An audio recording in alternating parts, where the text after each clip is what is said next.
Hi, and welcome to Socratic Satsang. Our topic for today is power. What is power? What makes a person powerful? How do we define power? Where does it come from? Lots of questions. So let's get right into it. Our first speaker is Denise. Over to you, Denise. Thanks, Van. Oh, what a loaded question. What is power? When people hear the word power, it often carries a negative edge: control, dominance, money, status. There's a common assumption that power is something people chase in order to elevate themselves above others. And in many cases, the ego does drive that pursuit. Power can become a way to compensate for insecurity, fear, or a need to feel significant. But power to me isn't only about that negative aspect or that control over others. There's a quieter, more personal form of power that most people experience in their everyday lives. Personal power shows up as confidence, courage, and inner strength. And it's the ability to trust yourself, to hold your ground, and to act with clarity rather than fear. It doesn't require authority, wealth, or recognition. It's simply rooted in how we relate to our own thoughts, emotions, and choices. In that sense, power has far more to do with self-governance than dominance. Um, as Marcus Aurelius has put it, you have power over your mind, not outside events. Realize this, and you will find strength. So whether that sense of personal power is an objective reality or partly a construct of the mind, it almost becomes irrelevant, because when people feel empowered, they tend to live with greater confidence, resilience, and agency in how they move through the world. And I have some other thoughts kind of on the flip side of that around abuse of power, but I'll just leave it at that for now. Thank you. Thank you, Denise. That was wonderful. Who would like to go next? Yes, Tulip. So, power could be power is either it's projection or it's what you feel from within, right? And I believe if we focus inward, tapping into our inner recesses, being true to ourselves, being consistent, that perhaps is real power. Thank you, Tulip. Yes, Joe. Over to you. Yeah, okay.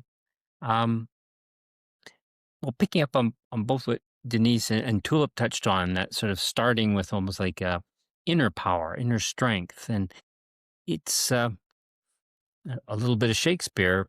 One of Hamlet's lines is "Readiness is all," and that when somebody has that inner strength, what's interesting is frequently it then propagates, and people start being drawn to them, and suddenly what was we'll call personal power or almost a private power, because it attracts others, suddenly changes. Suddenly you've got people who are looking to you for leadership, for guidance, for protection, whatever. And I find that really interesting, because you may not set out to be like Brian in the life of Brian, to have followers, but you may accidentally wind up with them. But I'll stop there. Thank you, Joe. Drake, over to you, brother. Power I see as the ability to influence others, and this can be done in many ways. Some of them are very coercive and can be applied in a negative way. Others are more influential and come from a more positive aspect of a person or someone exercising that power.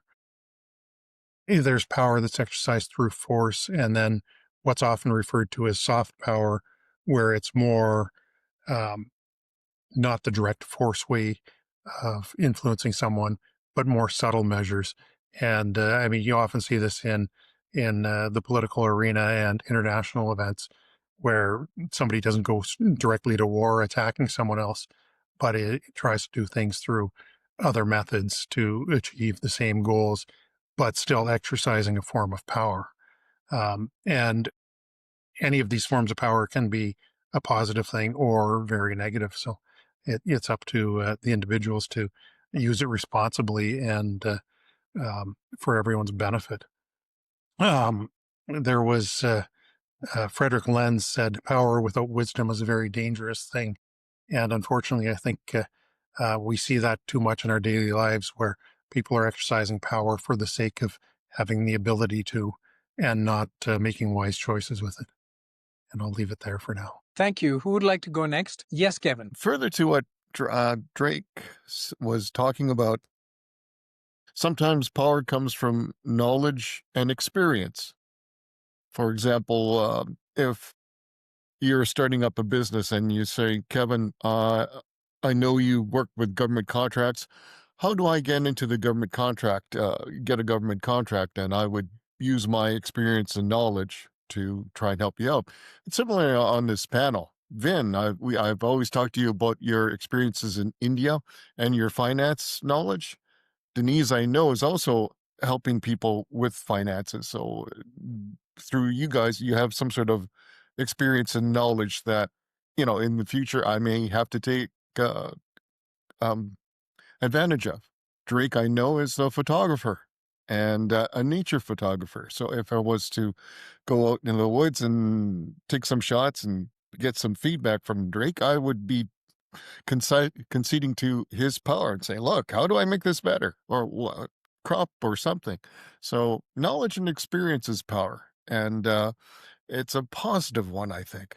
So with all the people here, I see myself surrounded by powerful people. Thank you, Kevin. I can go next.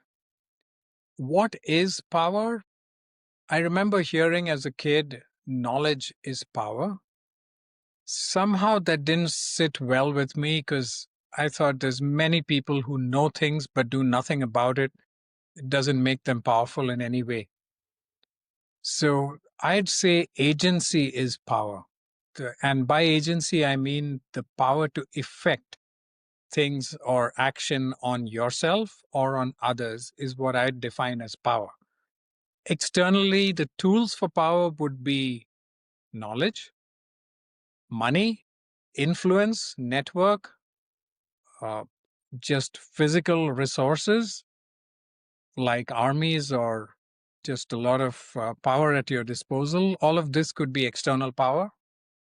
When you turn it inward, I find deeply spiritual people are genuinely powerful because these are people or individuals who understand themselves, know their abilities. More importantly, they know their limits. And deeply spiritual people I find much more attractive than people with external power. And with great power comes responsibility.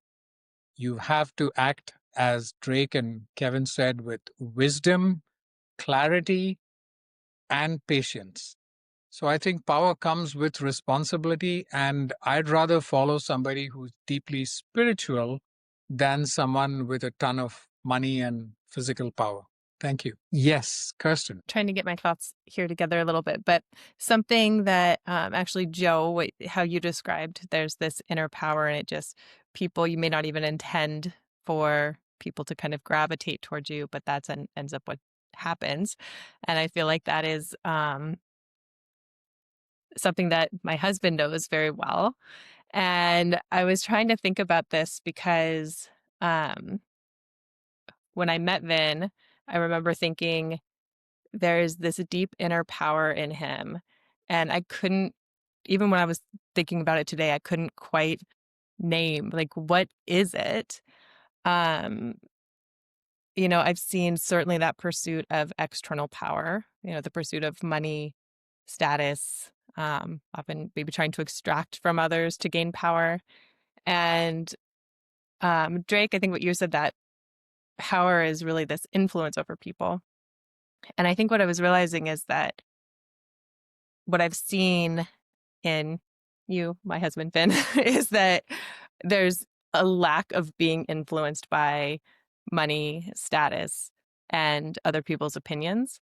And I think that that is something where there's a true inner power, because it's coming from within and not, kind of just being tossed around by what anyone can throw at you. So that's all. Oh, and then I liked the quote, the measure of a man is what he does with power, which was attributed to Plato.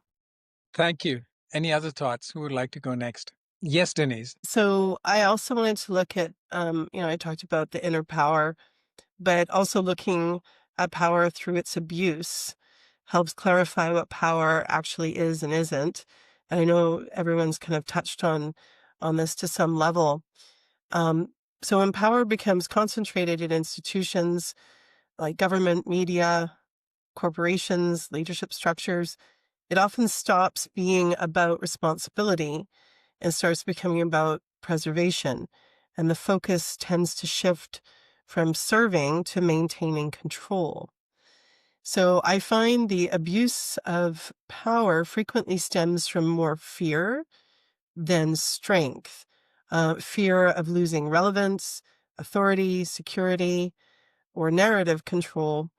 And when individuals or systems feel threatened, power becomes defensive. It tightens rather than opens, and it reacts rather than reflects.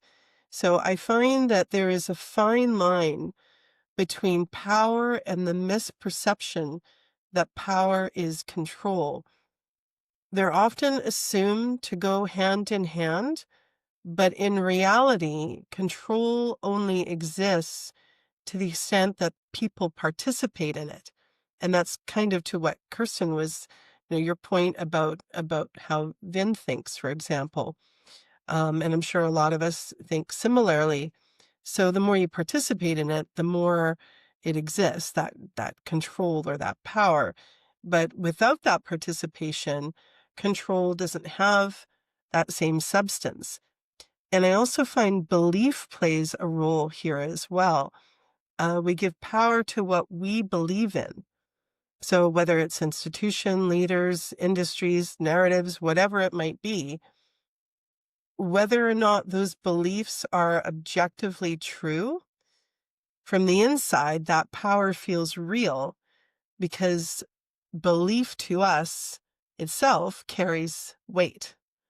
So lots of thoughts in there, but I find that power, control, belief have cross-sectioned themselves, so to speak. Thank you. That was wonderful. Thank you. Yes, Joe. Yeah, so much to pick up on, but both Kirsten and Vin touched on the dynamic between power and responsibility. And I think this is an agency. And I do think that there's a really important, we touched a bit on it on our last discussion about the roots of the concept of power in the Latin word potentia, potential, the potential to be able to do something. And that can be, influence. And I think, in its most critical form, it's influence through and with other people. But that responsibility, I think that's really fascinating. To Denise's point, the abuse of power, one of the things I find fascinating is in the study of management and in organizations that I deal with, is how energetically management and institutions seek to evade responsibility. So they want to be exercising the control or having the effects and harvesting the benefits, but doing everything in their possible imagination to evade and elude responsibility. In which case you say, well, are they, what is that? Interestingly, I in myself connect it back to knowledge, saying, well, how valid is the knowledge that they may be creating through this action without being responsible for and engaged in the actions that they're taking and the influence that they're having, they're not actually really participating in the effects. If they're just busily polluting while they're pumping up their stock price, are they really building up knowledge that is sustainable? Now, so picking up on knowledge, then, of course, Michel Foucault, the French philosopher, really zeroed in on power and really in a very useful way. So there's the famous, as Vin said, the famous saying, knowledge is power, which we take from Sir Francis Bacon in the early 17th century. But of course, he then flipped it around and said, no, power is knowledge. Basically, he said, what we collectively believe, to pick up on Denise's point, what we collectively believe and accept as true is often a manifestation. It's almost like a consensual hallucination that we all agree that this is the way it is. And so, yeah, a lot of Foucault's more insightful writings were about how the fact that, we often like to objectify power and say it's the billionaires up there, it's something out there, it's something.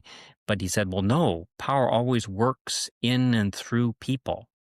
And so the people who are conceding power, either, or believing in something, are as much a part of the power as the people who are on the other side of it trying to manipulate it and benefit from it. And so, it can be a very, very complex dynamic. And so I always like going, knowledge is power, but power is knowledge. But I'll stop there. Thank you, Joe. That was beautiful, and I loved it. When I said that the knowledge is power doesn't sit right with me, I was referring more to people who know something but don't do anything about it.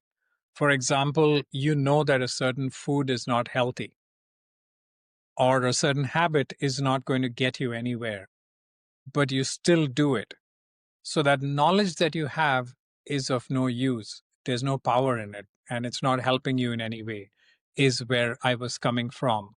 And to pick up on what Denise said about abuse of power, I think it fits perfectly with what I said the last time, is that when power is in the hands of people who are not spiritual, then you find things like greed, abuse of power, misuse of power just for not just greed, but sometimes sadistic purposes. All that tends to come in. Thank you. I think we have a response from Joe and then Drake. Yeah. As some of you know, I'm still deeply immersed in universities. And so where a lot of that pure abstracted knowledge lives, it's absolutely my reflection on it is when it is so divorced from agency, from actually doing anything, it becomes very suspect. And there was I think an American journalist, William Buckley, who wrote he'd prefer to be governed by 3,000 names chosen at random from the Boston telephone book than the faculty of Harvard. And basically everyone said, yep, good point. So I'll stop there. Thank you, Joe. Drake, over to you, brother. I just wanted to reply to the concept of power and spirituality and have a slightly different opinion on it.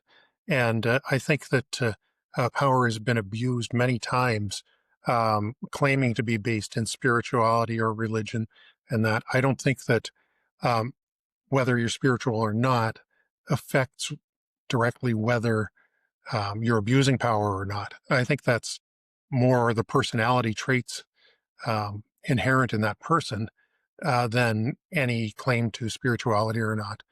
I'm sure we can find on all sides abuses and good uses of power. And so I don't find it necessarily helpful to try and classify it that way. But that's all I'll say on this for now, and then I'll have other comments later. Thank you, Drake. A point from Tulip, then me after that. Thank you.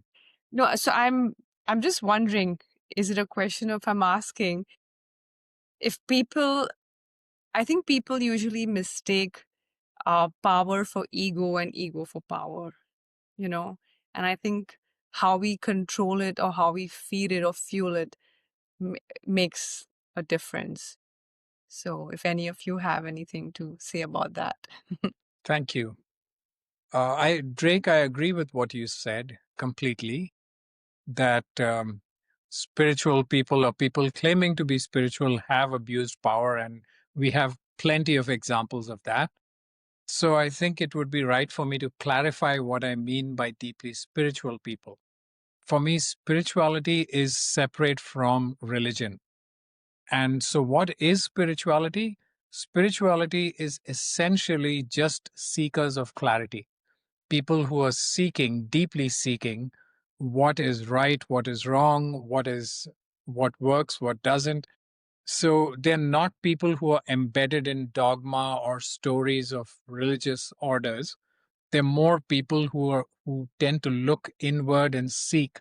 So the Buddha would be a deeply spiritual person. He had a ton of power with him, but you don't see him misusing it. So I don't mean religious leaders or people who are um, telling masses how they should live. I wouldn't really call all of them deeply spiritual. It could be a father, it could be a worker in a factory. Any one of those people could also be deeply spiritual. That's what I meant. That's where I was coming from. Over to you, Joe.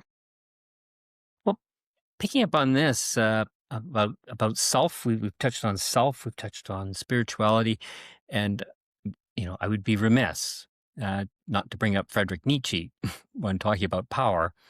And of course, one of his famous catchphrases or bullet points was "will to power."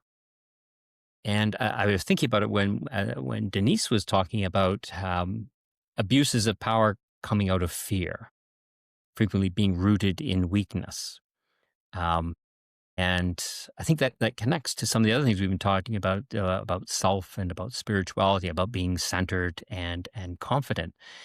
And really, the best reading, I think, or the most positive reading of Nietzsche's idea of the will to power is that he was basically saying, well, now that we have tossed out religion, sort of we have killed God, we have to find strength in ourself. And he said that it's by building up your personal strength, by having that will to power, that you basically enter into a position of genuine charity and generosity, that you can actually start helping people from a position of strength. Because I think he was very, very afraid of what comes out of weakness. So some of his writings, some of his sort of rarely read writings, really were frighteningly foretelling of what happened, say, in Nazi Germany. And he was warning about, if you basically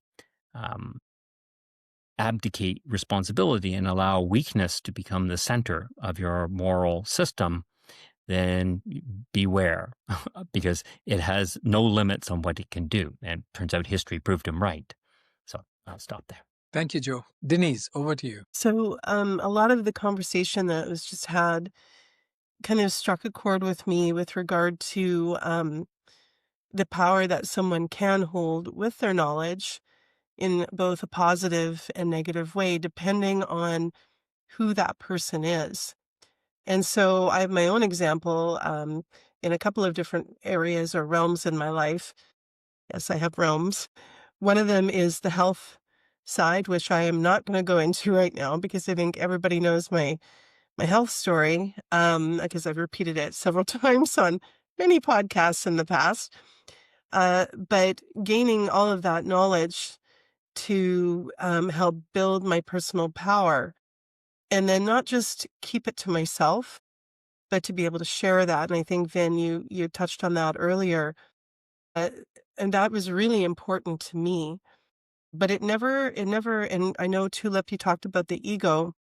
It never really pushed my ego into a place where I'm like, look at me with all this power and influence. And I think those two things go very much hand in hand, power and influence. It felt good inside. It felt really special to be able to share my story with people and see how it was helping people.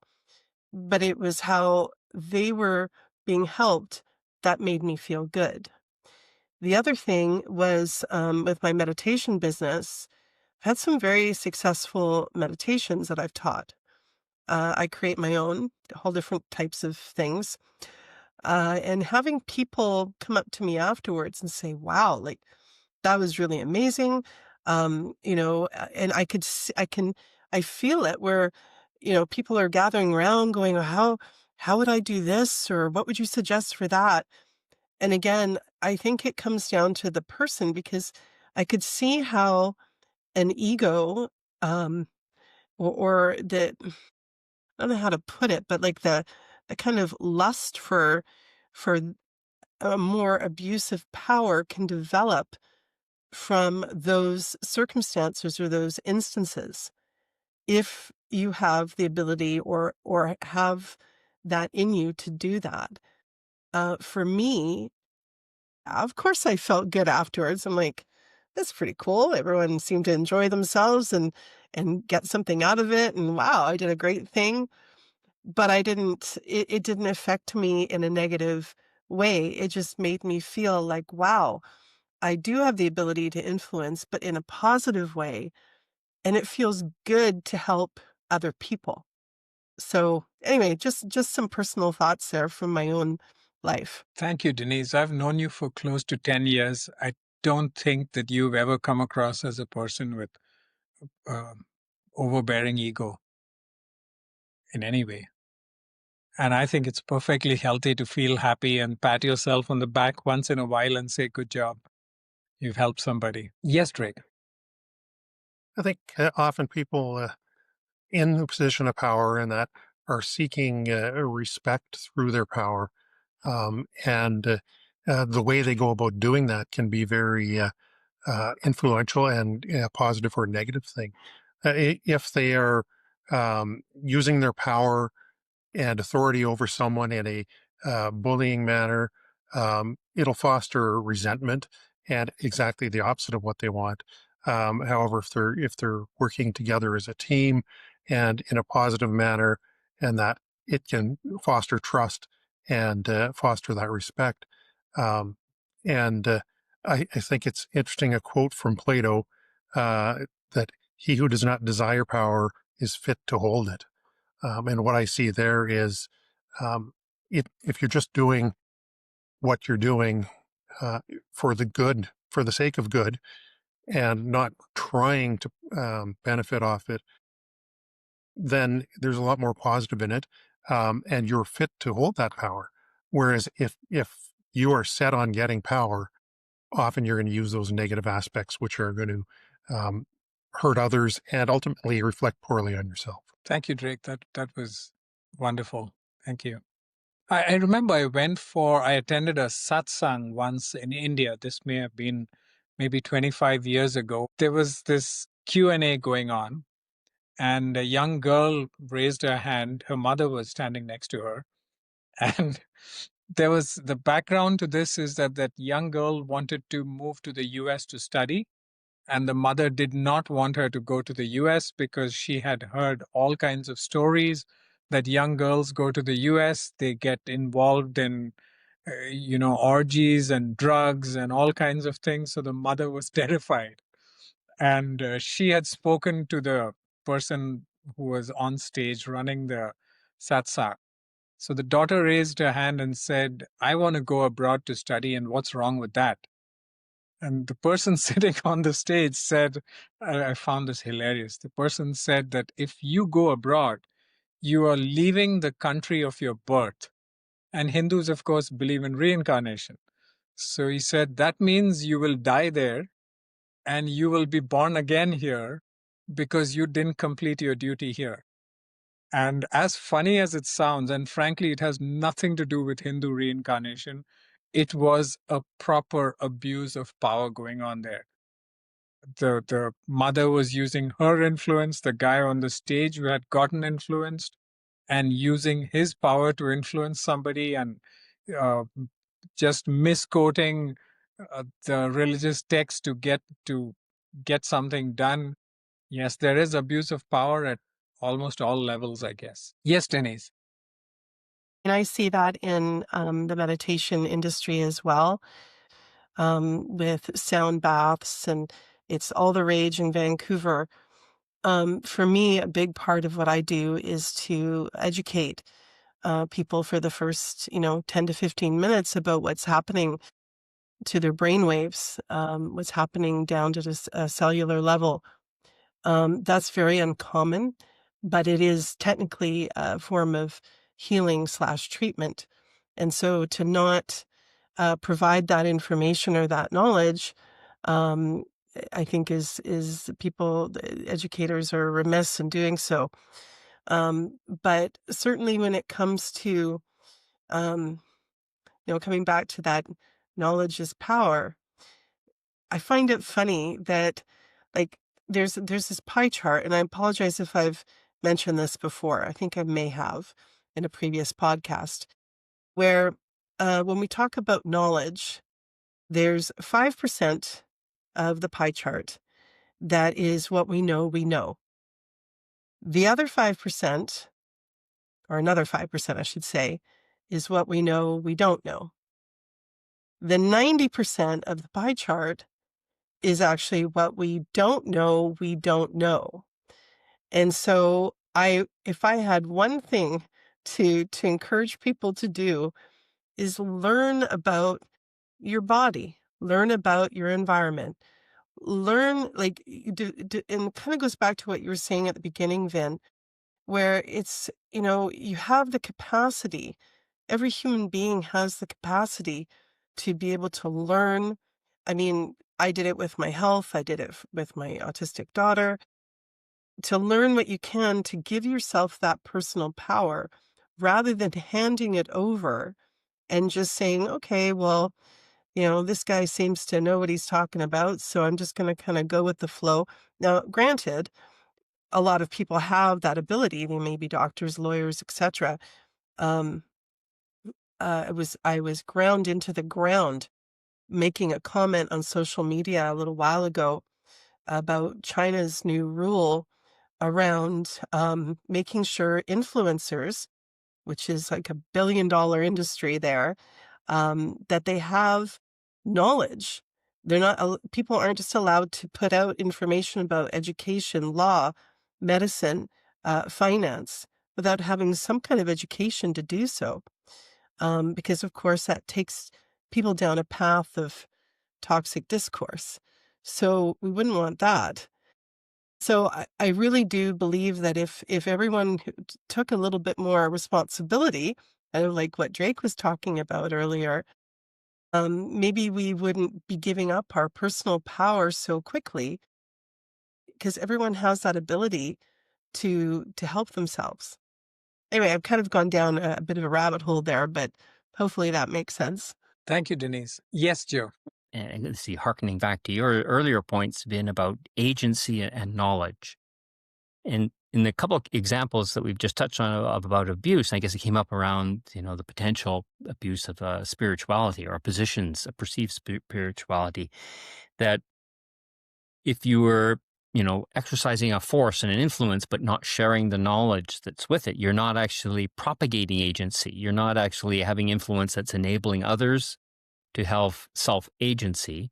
You are creating a form of dependence and dependence, almost addiction, and that this is problematic. So it's one where knowledge comes back in, saying, if we really want responsibility, then one of the moving pieces is we'll call it articulated knowledge, that you've explained what it is you're doing, why you did it, and therefore you are accepting the responsibility for the outcomes of what transpires.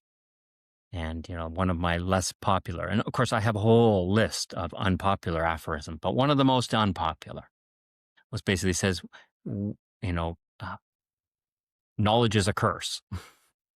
and meaning that as you come to understand something, you become responsible for it, and almost responsible for its care, its sort of its growth and its sharing, and it can be a terrible responsibility. And I use that sort of more in the traditional sense of the word terror, that it's frightening. It's an overwhelming, massive force. So I do find that the dynamic again between agency and knowledge, and that in fact, to be responsible, to be used well, there is an element of sharing the knowledge, and so that people can sort of pick up on it and build their own use of it. Yeah. So, and then also talking a bit about, I just was today reading about Umberto Eco, who an Italian sort of philosopher and writer, who when asked about social media, he said basically it was the empire of idiots. that there was so much sort of basically what somebody would normally just blurt out at the bar while drinking a beer, and only 3 people would hear. Now everybody can hear, and we have no way. And it was a reaction. Part of the attraction of the internet first, and then social media, was that the systems of knowledge, the power is knowledge, that Foucault was so worried about, the universities and certifications and all that, and regulatory processes were so stifling that people just needed to sort of break away from it. But clearly, there can be too much of a good thing. I'll stop there. Thank you, Joe. I'm still chewing on what Denise said earlier about the government regulating influencers. I think that's a double-edged sword, because governments have, or not just governments, companies, authorities have been known to want to send a particular message, which may not always be what's best for you. And if they regulate free speech, then maybe you can't question authority. Maybe you cannot point out when something's being forced down your throat that's not really healthy. Albert Einstein had once done an equation. I cannot remember if it was the theory of relativity or something else, but he had done an equation, and 100 experts said that he is wrong, and they signed on it. And he said, if I'm wrong, you don't need 100 experts to prove it. Just one is good enough. It doesn't even have to be an expert. So, and at the same time, I'm all for being responsible for what you say. I'm 100% on that side. So I'm not too sure how I feel about free speech being regulated. I think that's a vital part of what allows us to thrive. Denise, over to you. Yeah, I absolutely hear what you're saying, Vin. I think from my perspective, the reason I kind of nodded my head to that was simply because it wasn't the government saying we are going to create a regulation. It was, if you're speaking about law, you need to have a law degree. If you're speaking, and I understand freedom of speech is infringed upon at that point. However, the assumption is that the average human being can tell the difference between fact and fiction, or right from wrong. And that's not the case. We talk about how knowledge is power.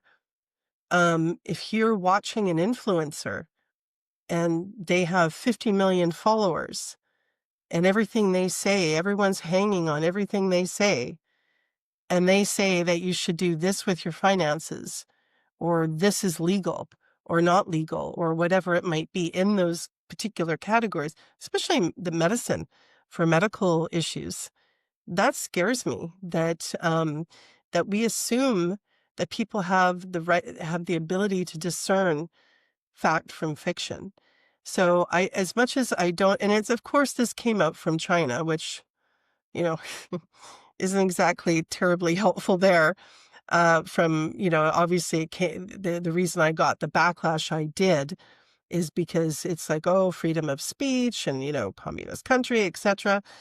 But the reality is that there's so much misinformation out there that, if you don't have the knowledge, or you don't invest the time and effort to understand what you're reading or you're looking at or listening to, then it can be terribly disconcerting for a population to go down a path that could have been prevented to some degree, or not, I suppose. Thank you, Denise. Over to you, Drake. Yeah, I just wanted to speak on that topic there. the issue with defining fact from fiction is whose fact and whose fiction is it? You brought up the example of China, which is good. Good to use for an example. If we go by their facts, there's nothing happening to the Uyghurs there. If we go by certain other facts, there's nothing happening. Nothing ever happened in Tiananmen Square. Those are their facts. So if that's all we're getting, if we're not having the dissenting voices be allowed because they are very popular but different than what the government says or whoever, is then I think we're falling into more trouble there. And unfortunately, you do have people who are putting out intentionally false information for negative purposes. But it's the better of the two options is letting those voices go out there.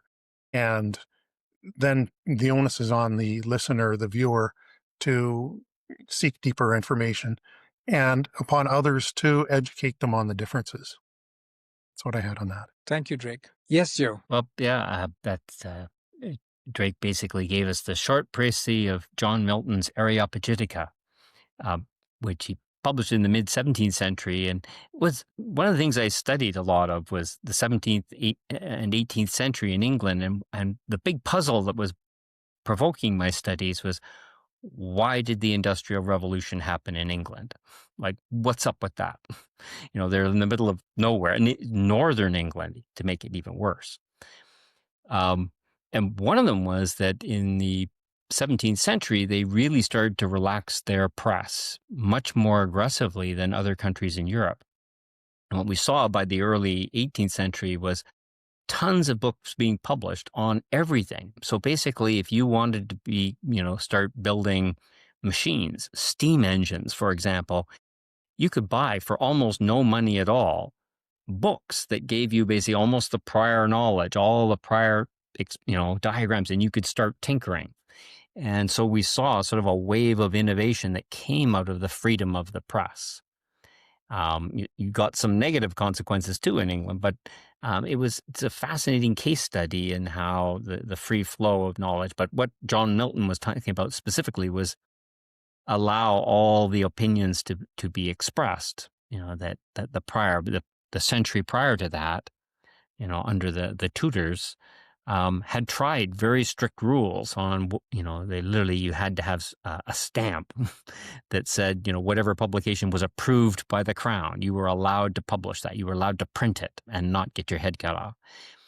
Well, but people did it anyway. So they found that they could not control it. And it specifically took off in England. And many good things came from that freedom. Thank you, Joe. Over to you, Drake. Hopefully this doesn't sound too controversial, but one of the biggest power dynamics I think that we haven't discussed yet is the parent-child dynamic. And this is an area where there is huge influence, huge power being exercised by the parent at the child from the youngest ages up through its formative years. And it can have very positive outcomes, or it can set up a lot of negative things throughout the child and young adult's life.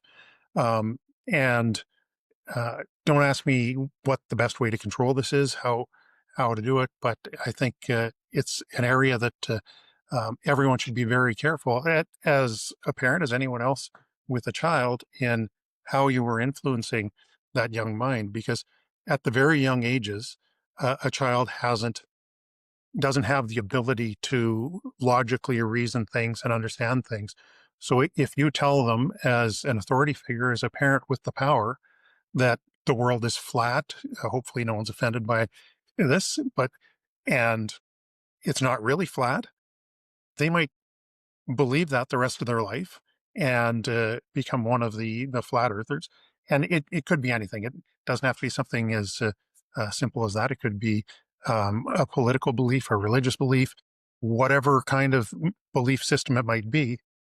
If they're indoctrinated into these different beliefs at a very young age, and the parent could be very well-meaning but not realize that children haven't developed the critical thinking abilities at the young ages,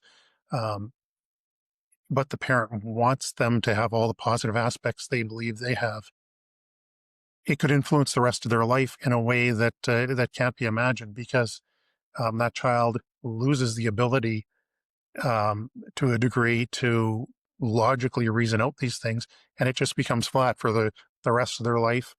Um, the world is flat, and that's the way it is. And it doesn't matter what logical opinions there are, because it's ingrained in them. And that's a huge power dynamic there. And on the flip side of that, many positive aspects can be influenced by a parent at those young ages. Um, the charities, being kind to people, all those positive things um, can be exercised by that power dynamic. And I think we just need to think when we're reacting and interacting with especially the youngest in our society. Thanks. Thank you, Drake. Yes, Joe. Yeah, yeah. This of course, as the parent of 4 children, I'm suddenly questioning my own parenting strategies, but but in but coming to a good answer. So I saying, "Oh, I hope I did." But really, all 4 of my now adult children are completely different and all wildly successful in their chosen fields.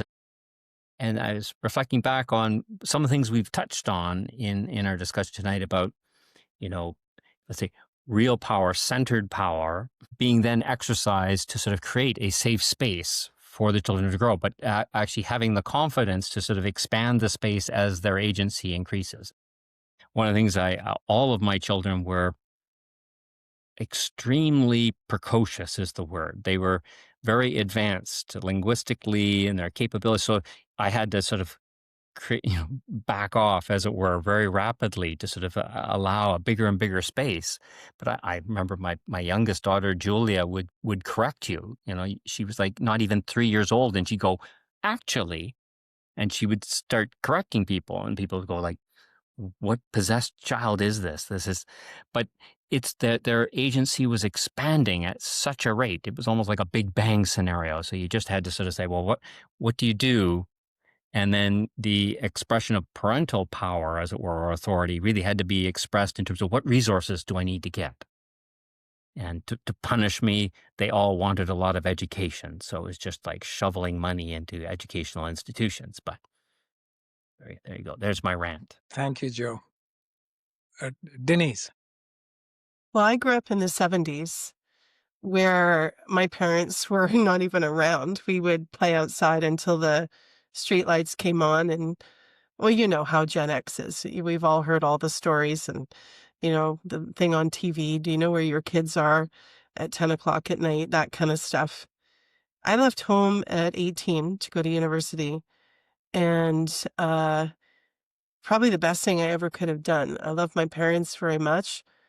It was kind of a loving / not so loving home, in the sense that they probably should have divorced when I was a kid, but they didn't. So suffice it to say, I changed my environment for school, obviously, and that changed my life. It opened doors, it opened my eyes, and I've had a thirst for learning ever since. So as much as I agree with you, Drake, that parents hold a significant amount of power, um, there's a level, I think, of trust in the child that when they reach whatever age it might be, or when they morph into a different environment, if they do, that things can change. And I look at my parents and I can see the things I've garnered from them. And I think I've said this many times before. My dad we're a great example of nurture versus nature, because he's not my biological father, but we are so similar in our interest in photography, nature. I can't even describe all the things that we have in common. Um, but I believe that being able to become my own person really changed that that scope of power that my parents had. And I hope for, I have a daughter of my own. little unique situation in that she was diagnosed with autism when she was 2. So just a little different scenario. But I do agree that parents hold a significant amount of power. And I don't know if they held more power back in the 70s when all it took was one look from your parent and you didn't act out, you didn't do anything weird, versus today's world where parents are negotiating with their, their 5-year-old as to what things are going to look like. So two very different, I guess a good, 40-year difference in time frame, right? Thank you, Denise. I guess we have come to the end of our discussion. It's been another lovely discussion. We explored quite a few areas of power and about power. Thank you so much. Looking forward to seeing you next time at our next discussion. Thank you.